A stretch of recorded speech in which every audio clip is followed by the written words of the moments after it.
Why isn't the left focusing on ending slavery across the globe? It still goes on everywhere. If you believe that it's our moral duty to intervene as the caretaker for planet Earth, why not focus right now on fighting actual systemic, chronic, deadly, ongoing, non-stop human trafficking and slavery of today? Question of the day, how much do you feel you owe in reparations? If you were to put a number on it exactly, option of not supporting reparations, not on the table, how much do you think you owe? Dollars and cents, please comment below. The context for this is, of course, in recent town halls, all of the DNC candidates have talked about their support for reparations. If reparations are not part of your plan to end the wealth gap for black people, what is? Good question. No, it's not. In the House, Sheila Jackson Lee has introduced it, and I have said that if the House and the Senate pass it, I will sign it. And also, black Today in people America, or descendants of slaves? In the midst of massive income and wealth disparity, we have another level of disparity between black and white. Do you support financial reparations? I support that we study that. We should study it and see. And we need to look at exactly how the response should be played out and how it should be worked. It's like I believe it's time to start the national, full-blown conversation about reparations in this country.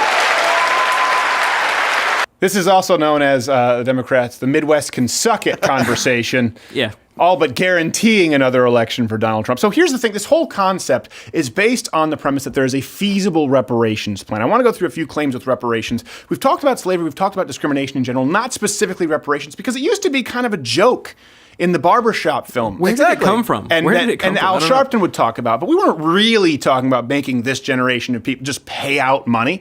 So it's based on this idea that there's actually a feasible plan for reparations. Here's my question. How?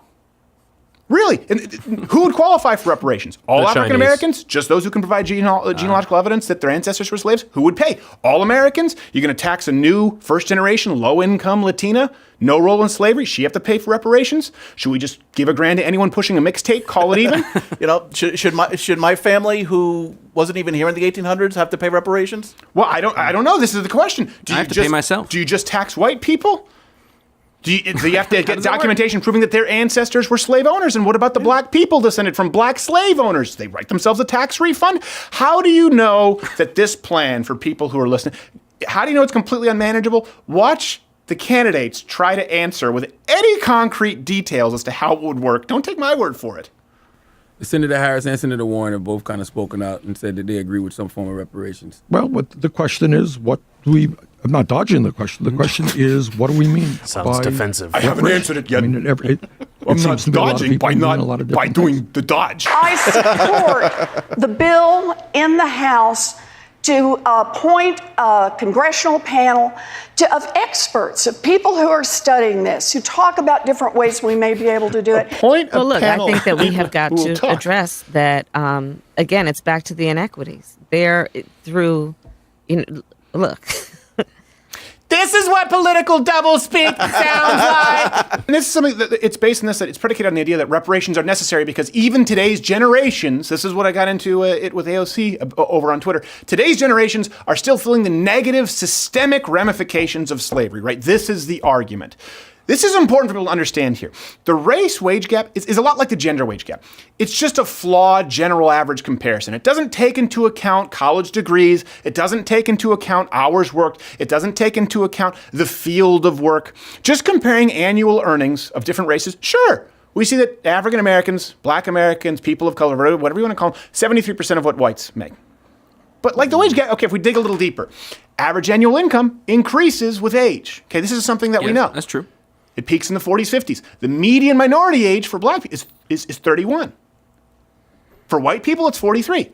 Doesn't matter what race, by the way. People in their early 30s make about 75% of what people in their 40s do. Wage gap between blacks and whites starts to close when you look at that. We can get really nerdy about this here. We can get into a bunch of reasons as to why the race wage gap exists. But here's something important. Is there a direct comparison, right? Do we have a direct side-by-side comparison of people with the same degree working the same job? Well, glad you've asked. When we compare whites and blacks based on their education levels, we see that wage gap shrink even more. It reverses in some demographics. Black women with advanced degrees actually make more than white women with advanced degrees. African Americans with doctorates make more than white Americans with doctorates. Now, not across the board. I'm not saying this is in every case. Hashtag not all. And I know some people will argue that systemic discrimination, it keeps black kids out of schools, that they weren't able to get an education until recently. Well, you know what? There's something now called affirmative action. And if you look at affirmative action at colleges, it's easier for black students to get in on a per capita basis than white people. There are race-based scholarships that help with the cost. Lower wages in African-American households, largely due to choices made by the current generation, I should specify. This was different. I think you would acknowledge this, Bill. This is different before when you talk about people who didn't have the right to vote. Yeah, of course that's going to. If you talk about people who didn't have the ability to go to the same colleges, that's not what's happening right now.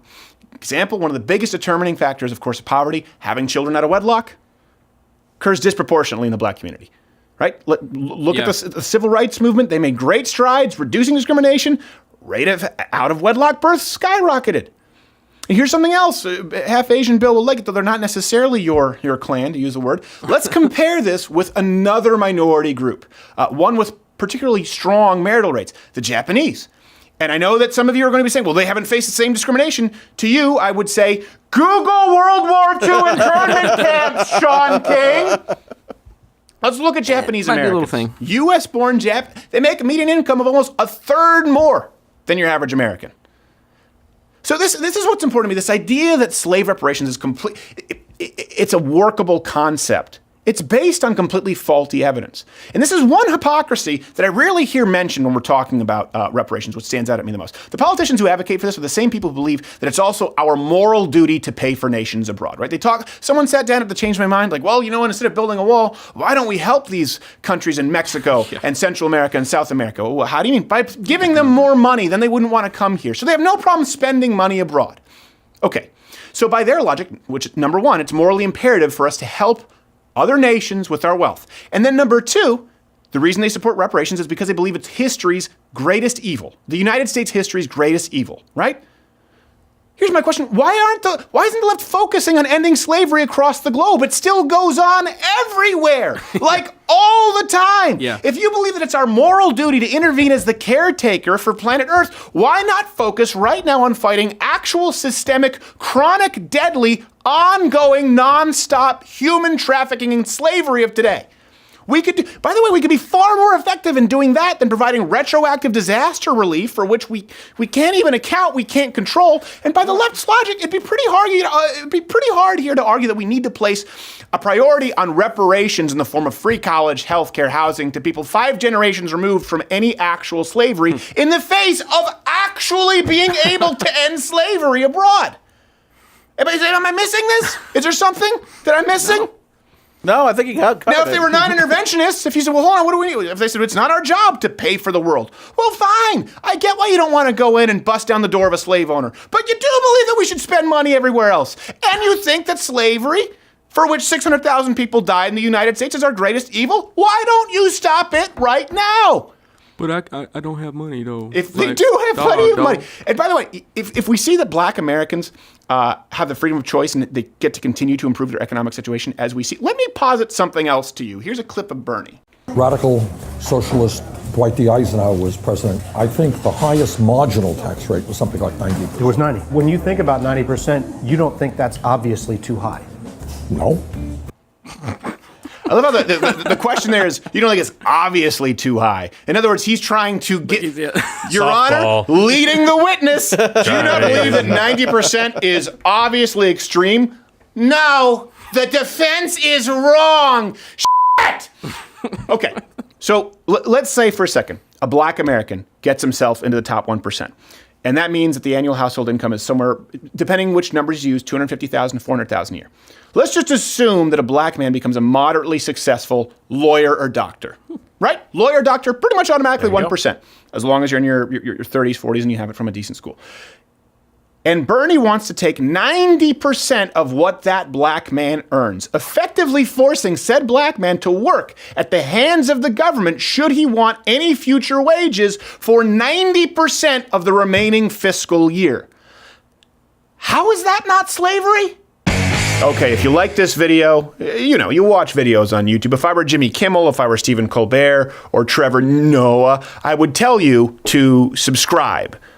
But I have no corporate overlords who demand that I do this demeaning promo. I do the demeaning promo because I choose to. Subscribe or hit the notification bell because I need you. I need you. Please do it.